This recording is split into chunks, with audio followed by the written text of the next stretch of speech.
Assalamualaikum warahmatullahi wabarakatuh. Waalaikumsalam warahmatullahi wabarakatuh. Selamat pagi anak-anak. Pagi. Bu.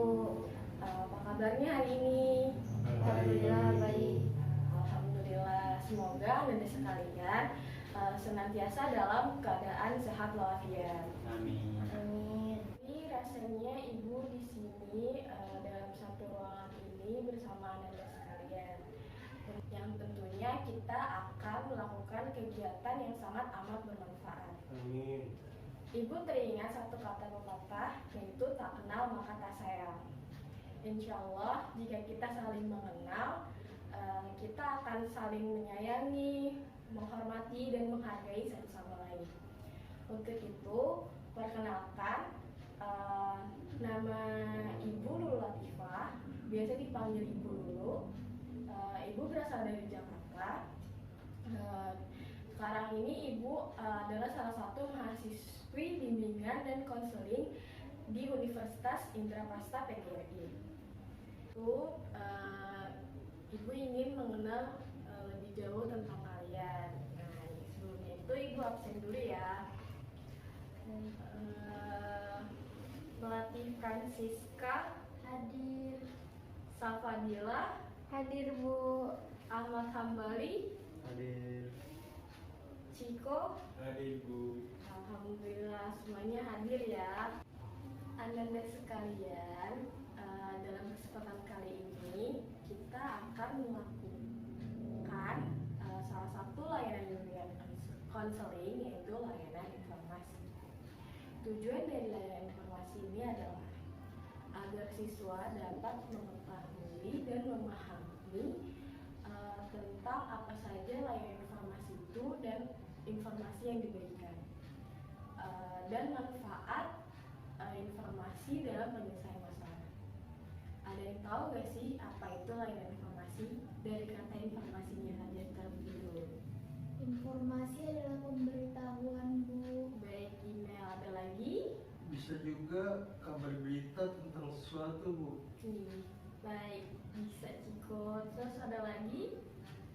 Informasi adalah pesan atau kumpulan pesan pemberitahuan yang ingin disampaikan kepada orang lain dalam bentuk lisan atau tidak lisan.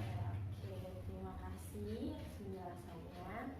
Nah, layanan informasi adalah salah satu layanan bimbingan dan konseling yang memungkinkan siswa, dalam hal ini Anda sekalian, mendapatkan sebuah informasi yang diperlukan dan dapat digunakan sebagai bahan pertimbangan dan pengambilan keputusan untuk kepentingan siswa. Anak-anak sekalian, Ibu memiliki salah satu cerita. Ada dua orang, sebut saja namanya si A dan si B. Si A ini saat belajar di rumah, ia malah malas membuka buku dan ia malah asik berselancar di sosial media. Di saat ia memulai membaca buku atau belajar, dia terlalu lama untuk membaca buku, alhasil dia mengantuk. Nah, si A ini tuh tidak dapat mengatur waktunya dengan baik. Berbeda dengan si B, di mana si B ini telah menjadwalkan apa saja yang akan dipelajarinya untuk esok hari. Dan sebelumnya itu dia sudah belajar dan merangkum poin-poin yang penting yang ada di dalam di dalam buku tersebut, di dalam apa yang sudah dia pelajari. Jika ada sesuatu hal yang dia tidak tahu, ia akan menanyakan kepada gurunya ataupun kepada teman dekatnya. Sekalian, dari cerita tersebut dapat kita ketahui bahwa sangat penting untuk kita mengetahui belajar efektif. Nah, agar kita tahu nih cara belajar yang efektif itu di masa pandemi sekarang ini tuh seperti apa. Baik, anak sekalian, nanti pada saat kita melakukan kegiatan inti dalam layanan informasi ini, Saya berharap selama prosesnya Ananda memperhatikan kepatuhan yang ada dalam kegiatan ini. Misalnya, Ananda harus menjaga konsentrasi dan fokus pada apa yang Ibu sampaikan. Ananda tetap menjaga kenormatifan. Di saat ada hal-hal yang mengandung gelak tawa Ananda, Ibu mohon untuk disikapi dengan sewajarnya, atau misalkan tidak tertawa terbahak-bahak atau tertawa terlalu keras. Dan juga bila mana ada pernyataan hendaknya dilakukan bergantian, tidak saling berebut. Dan jika nanti ada pendapat yang berbeda, kita perlu menghargai pendapat yang berbeda tersebut. Baik Ananda sekalian, agar kegiatan efektif perlu juga diperhatikan bagaimana aturan dan tata cara mengikuti kegiatan layanan informasi ini. Nanti diawali, Ibu akan memberikan penjelasan mengenai topik yang akan kita bahas, yaitu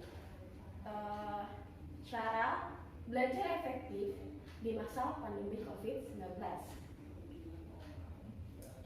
Selama Ibu menerangkan, silahkan diperkenankan untuk Ananda sekalian bertanya dengan cara mengangkat tangan terlebih dahulu. Lalu nanti Ibu akan membuat kelompok kecil, masing-masing kelompok akan mendiskusikan tentang apa yang sudah kita bahas dan apa yang akan dibahas dalam kelompok nanti akan diberitahukan pada saat setelah selesai berdiskusi. Maka setiap kelompok perwakilannya akan mempresentasikan atau memaparkan apa yang telah didiskusikan. Bagaimana? Apa Ananda sekalian sudah paham? Baik, sudah paham ya semuanya? Sebelum dimulainya layanan informasi ini, alangkah baiknya kita berdoa terlebih dahulu agar apa yang kita lakukan pada pagi hari ini dapat berjalan dengan lancar dan apa yang Ibu sampaikan dapat diterima oleh Ananda sekalian, dicerna dan disimpan ke dalam memori agar dapat direalisasikan di kehidupan sehari-hari dan juga dapat bermanfaat untuk Ananda sekalian. Maka dari itu, mari kita berdoa menurut kepercayaan masing-masing. Berdoa dimulai.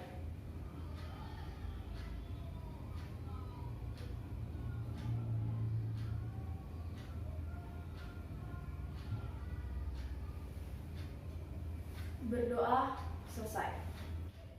Topik yang akan kita bahas pada pagi hari ini adalah cara belajar efektif di masa pandemi COVID-19. Pandemi virus corona, pandemi telah banyak memberi dampak terhadap berbagai aspek dalam kehidupan. Salah satunya di bidang pendidikan. Di Indonesia, jumlah pasien yang positif terpapar virus corona semakin hari semakin bertambah. Dalam penyebaran virus yang sangat masif, memaksa pemerintah untuk mengeluarkan kebijakan social distancing dan physical distancing guna mencegah penularan virus yang lebih meluas. Maka dari itu, dikeluarkannya surat edaran Kemendikbud nomor 3 tahun 2020 tentang pencegahan COVID-19 pada satuan pendidikan. Dan surat edaran nomor 4 tahun 2020 tentang pelaksanaan kebijakan pendidikan dalam masa darurat penyebaran coronavirus. Langkah ini dilakukan untuk menekan dan meminimalisir angka pasien yang terpapar virus. Surat edaran yang dikeluarkan Kemendikbud ini berisikan tentang pelaksanaan pendidikan dalam masa darurat, di mana di dalam surat edaran ini terdapat beberapa poin, dan poin yang kedua itu adalah mengenai pelaksanaan proses belajar yang dilakukan di rumah. Sebelum itu, saya akan menjelaskan belajar itu sendiri. Nah, belajar menurut Sumiati, secara umum belajar dapat diartikan sebagai proses perubahan perilaku akibat interaksi individu dengan lingkungan. Nah, belajar menurut Gardner dalam teori belajar dan pembelajaran, belajar adalah suatu perubahan perilaku yang relatif menetap, yang dihasilkan dari hasil pengalaman masa lalu ataupun dari pembelajaran yang bertujuan atau direncanakan. Pengalaman diperoleh individu dalam interaksinya dengan lingkungan, baik yang tidak direncanakan maupun yang direncanakan, sehingga menghasilkan perubahan yang bersifat relatif menetap. Nah, dari beberapa pengertian belajar tersebut dapat ditarik kesimpulan bahwa belajar adalah suatu aktivitas yang dilakukan seseorang dengan sengaja dalam keadaan sadar untuk memperoleh suatu konsep, pemahaman, atau pengetahuan baru sehingga memungkinkan terjadinya perubahan perilaku yang relatif tetap baik dalam berpikir, merasa, maupun dalam bertindak yang ada pada diri seseorang. Selanjutnya, ada faktor yang mempengaruhi hasil belajar. Ada 2 faktor. Yang pertama itu faktor internal dan yang kedua faktor eksternal. Nah, yang pertama faktor internal itu terdiri dari 7 faktor, yakni 1. Faktor jasmania. Artinya, apabila secara umum kondisi seseorang dikatakan sehat, sehat berarti dalam keadaan segenap badan beserta bagian-bagian bebas dari penyakit. Proses belajar akan terganggu jika kesehatan seseorang terganggu. Misalnya, siswa dalam kondisi sakit, secara tiba-tiba terjadi sakit kepala, sakit perut, siswa sedang menjalani perawatan operasi, amandel, jantung, ataupun paru-paru. Agar seseorang belajar dengan baik, maka haruslah mengusahakan kesehatan badannya tetap terjamin. Selanjutnya ada psikis atau kejiwaan. Artinya, apabila kondisi kejiwaan seseorang dalam belajar kurang stabil, maka akan mempengaruhi aktivitas belajar dan hasil belajarnya. Misalnya, siswa diliputi rasa ketakutan, kecemasan yang berlebih, adanya konflik batin dan kekecewaan yang mendalam.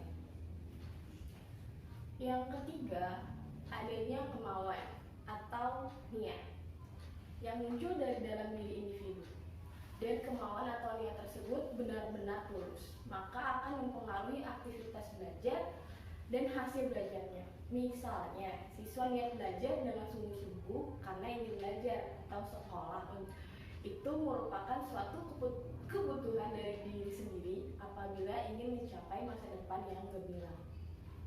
Siswa juga berniat bahwa saya harus menjadi orang yang sukses dan berhasil dalam sekolah dan karir saya. Saya tidak boleh bermalas-malasan dalam hidup, saya harus bekerja keras. Yang keempat, ada kecerdasan atau IQ. Faktor kecerdasan ini sangat mempengaruhi aktivitas dan hasil belajar seseorang. Seseorang yang dikategorikan mempunyai IQ yang normal 100-110, menurut hasil psikotes, maka ia disimpulkan akan mampu mengikuti belajar di sekolah-sekolah umum dengan lancar, selama ia tidak mengalami gangguan-gangguan lainnya. Kecerdasan di bawah normal tentunya akan mempengaruhi aktivitas dan hasil belajar di sekolah jika dibanding dengan seseorang yang berkecerdasan normal. Selanjutnya ada minat. Minat juga menentukan aktivitas dan hasil belajar seseorang. Minat adalah ketertarikan yang kuat terhadap objek tertentu. Apabila seseorang dalam belajar sudah tidak mempunyai rasa ketertarikan, terhadap objek yang dipelajarinya, tentunya aktivitas dan hasil belajar yang dicapai juga tidak optimal. Demikian juga sebaliknya. Oleh karena itu, perlu seseorang terus-menerus untuk belajar mencintai, menyenangi sesuatu objek belajar, sehingga pada akhirnya mampu dengan seutuhnya tertarik yang kuat dan mencintai dengan setulus-tulusnya objek belajar tersebut, yang pada akhirnya motivasi belajar semakin meningkat untuk mencapai keberhasilan dalam belajarnya. Yang keenam, motivasi. Motivasi adalah dorongan yang ada dalam diri seseorang untuk mencapai suatu hasil tertentu. Motivasi bisa dikelompokkan menjadi dua, yaitu motivasi internal dan motivasi eksternal. Motivasi internal adalah dorongan yang muncul dari dalam diri seseorang. Misalnya, belajar adalah suatu kebutuhan untuk masa depan. Sedangkan motivasi eksternal adalah dorongan yang dilakukan oleh seseorang karena adanya faktor dari luar. Misalnya, hadiah atau reward. Siswa akan dapat hadiah apabila nilai hasil belajarnya di atas 80. Kedua motivasi tersebut sudah dilaksanakan baik oleh orang tua, guru, atau suatu lembaga, atau alangkah baiknya seseorang memiliki motivasi internal yang kuat sehingga aktivitas dan hasil belajar yang diharapkan dapat tercapai. Nah, yang ketujuh itu ada kesiapan. Kesiapan adalah kesediaan untuk memberi respon atau berinteraksi. Kesediaan itu timbul dalam diri seseorang dan juga berhubungan dengan kematangan. Karena kematangan berarti kesiapan untuk melaksanakan kecakapan. Kesiapan ini perlu diperhatikan dalam proses belajar, karena jika siswa belajar dan padanya sudah ada kesiapan, maka hasil belajarnya akan cenderung lebih baik. Selanjutnya ada faktor eksternal yang terdiri dari 1. Sarana dan prasarana. Sarana dan prasarana penunjang keberhasilan belajar juga mempengaruhi aktivitas dan hasil belajar. Sarana dan prasarana ini juga bisa dari siswa dan dari lembaga pendidikan. Misalnya di rumah mempunyai sarana dan prasarana penunjang keberhasilan belajar, sedangkan di sekolah sarana dan prasarana penunjang belajar juga lengkap, maka kemungkinan untuk mencapai hasil belajar yang maksimal akan tercapai. Yang kedua, lingkungan sekitar. Lingkungan di mana individu tinggal dan lingkungan bermain individu akan mempengaruhi aktivitas dan hasil belajar. Apabila lingkungan sekitar sangat mendukung kemajuan individu, maka keberhasilan belajar dapat tercapai. Demikian juga sebaliknya, termasuk di dalamnya adalah lingkungan bermain dan kelompok individu. Oleh sebab itu, seseorang harus bijak dalam menyikapi dirinya untuk hidup bermasyarakat. Artinya, mampu memilih mana yang bermanfaat dan mana yang tidak. Sebelum kita memasuki cara belajar yang efektif, ada 3 hal nih yang mendukungnya. Yang pertama itu belajar mandiri, yaitu sebuah konsep pembelajaran atas inisiatif sendiri, bukan belajar sendiri. Kedua hal itu sangat berbeda artinya. Yang benar adalah belajar atas inisiatif diri sendiri. Karena dengan begitu, diri kita akan merasa teringat akan hal yang kita pelajari, karena kita tertarik pada hal tersebut. Cara ini adalah cara paling efektif untuk belajar sehingga kita terus mengingatnya. Tetapi cara ini juga sangat sulit karena butuh kemauan pada diri sendiri. Dan kemauan itu tumbuh dengan sendirinya karena kebiasaan dari orang tersebut. Yang kedua, media belajar. Media belajar adalah sebuah sarana yang akan membantu siswa dalam belajar. Contohnya, siswa membaca dari suatu sumber, sehingga mereka sudah dapat memahami hal tersebut. Bentuk dari sumber ini diantaranya adalah buku, film dengan topik yang tertentu, dan website, jurnal, dan sebagainya. Yang ketiga ini adalah strategi atau cara belajar. Strategi belajar efektif sangat penting untuk mencapai prestasi belajar yang ingin dicapai.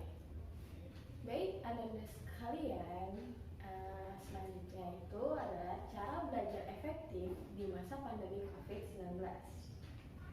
Ada 9 cara. Yang pertama, tentukan waktu. Cara belajar efektif di rumah yang pertama ialah kamu harus menentukan waktu atau buat schedule yang mirip seperti di sekolah. Tidak perlu sama persis. Misalnya dengan menerapkan waktu belajar dari pukul 8.30 sampai pukul 13. Lalu selama 5 jam belajar itu bagikan lagi berapa lama durasi belajar untuk mata pelajaran yang berbeda dan jangan lupa waktu istirahat. Yang kedua, anggaplah seperti sekolah luring. Buat rutinitas seperti sedang sekolah secara offline. Bangun pagi sesuai jadwal biasanya, mandi, lalu jangan lupa sarapan. Nah, cara ini bisa dimaksimalkan belajar agar lebih efektif.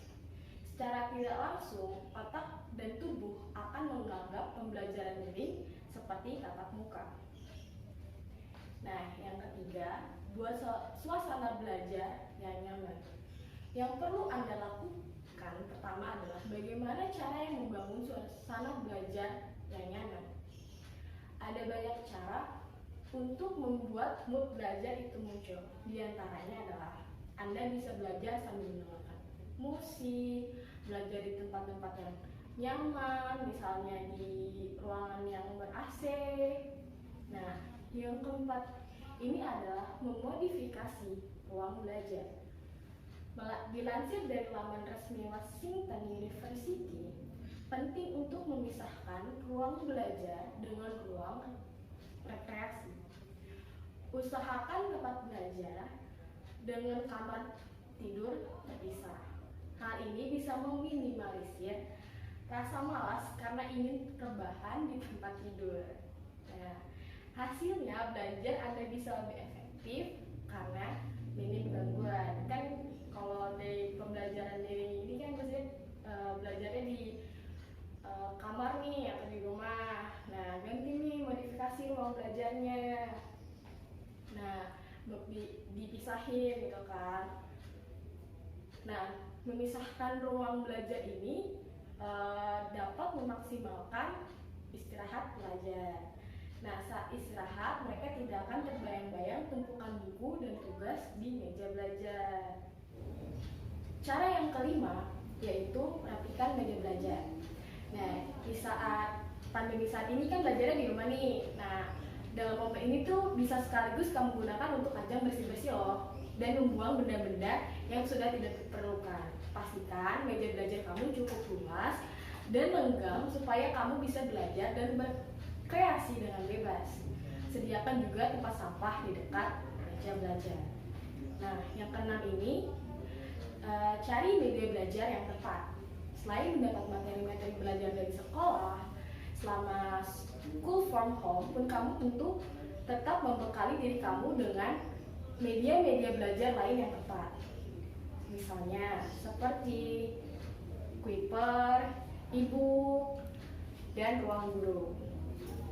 Nah, yang ketujuh, merangkum pokok pembelajaran. Biasanya kan kita baca-baca aja kan, tanpa tahu tuh intisari dari bacaan tersebut itu apa. Kita terlalu lama membaca, hasil malah kita mengantuk kan. Nah, merangkum pokok pembelajaran ini yaitu dimana ambillah intisarinya dari pelajaran tersebut. Hal ini akan membuat Anda mengingat dan juga mudah untuk memahami inti dari pembelajaran tersebut. Cara yang ke-8 ialah belajar bersama. belajar bareng itu tidak harus dengan kumpul-kumpul, apalagi saat pandemi sekarang. Bisa dilakukan dengan video call, lewat Zoom, atau Google Meet, atau WhatsApp. Nah, metode ini seringkali dikatakan metode yang paling efektif. Karena apa? Dalam suasana belajar berkelompok yang cukup santai, otak menjadi lebih rileks menerima pelajaran atau materi yang akan diserap. Selain itu, hal-hal yang belum diketahui akan lebih mudah diselesaikan dengan bekerja sama. Maka sangat dianjurkan untuk belajar bersama dan untuk menghadapi ujian. Nah, cara yang ke-9 itu menjaga kondisi kesehatan. Perlu loh menjaga kondisi kesehatan di masa pandemi juga. Nah, agar belajar bisa lebih baik dan efektif, jangan lupa kesehatan Anda. Jangan lupa lakukan peregangan di sela-sela pembelajaran daring. Cara ini bisa membantu otak untuk beristirahat selama proses belajar. Perhatikan asupan makanan serta istirahat yang cukup. Pastikan Anda mendapatkan durasi tidur yang cukup agar otak lebih segar. Baik, adik-adik sekalian, barangkali itu saja yang dapat Ibu sampaikan mengenai cara belajar efektif di masa pandemi COVID-19. Apakah ada yang ingin ditanyakan? Sudah paham ya semuanya? Sudah, Bu. Baik, Ibu akan meminta Anda untuk membentuk kelompok. Nah, satu kelompok itu terdiri dari 3 orang. Nah, silakan Anda untuk membuat kelompoknya sendiri ya.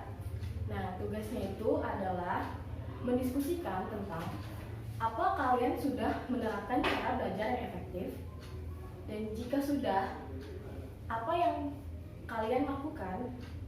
Ayo mari dibentuk kelompoknya ya. Nanti kalau sudah, Ibu akan meminta perwakilan dari satu kelompok untuk mempresentasikan hasil diskusi, hasil yang sudah didiskusikan. Baik, perwakilan dari kelompok Melati Francisca yang akan mempresentasikan diskusi dari kelompoknya. Silakan Melati. Iya, Bu. Jadi dari 9 poin yang sudah Ibu paparkan tadi, kami sudah menerapkan cara belajar yang efektif. Contohnya tuh kami sudah merangkum materi agar mudah diingat. Lalu belajar dengan mendengarkan musik, contohnya tuh musik klasik, Bu.